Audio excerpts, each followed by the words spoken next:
what can we say about the evolution of just the massive bone crushing power of So that starts kicking in seriously kind of Tyrannosaurus and up. So that's when you start getting, they're not just bigger animals that are getting to a comparable size to the other big dinosaur carnivores of the time. You start getting those bigger heads. But even then, relatively late in Tyrannosaur evolution, so getting into kind of the middle part of the late Cretaceous, you see a split, and we have a group called the Aleoramines, which have really, really long, thin skulls, and they look much more like a kind of, there's a velociraptor, they look much more like a giant velociraptor-ish than a tyrannosaur. Still relatively small arms, but it's a very long snout, and so this is a fast biting animal with a relatively light bite. So it's probably taking really quite small stuff proportionally.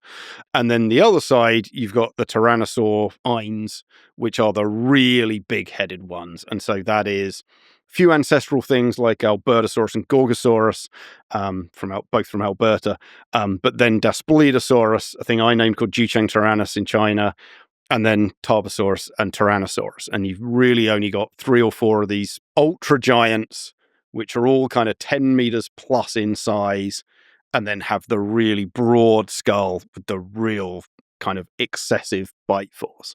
But even things like Albertosaurus, which is, I mean, a big animal, 8 meters, a ton or so.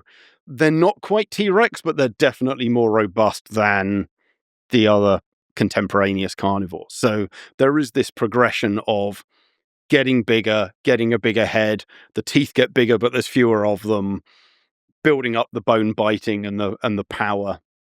But with some interesting evolutionary off branches in the way that, cats are largely much of a muchness, but then you get things like bobcats and lynx, which are actually quite bulky, stocky little cats that don't have the long tail and are doing something quite different.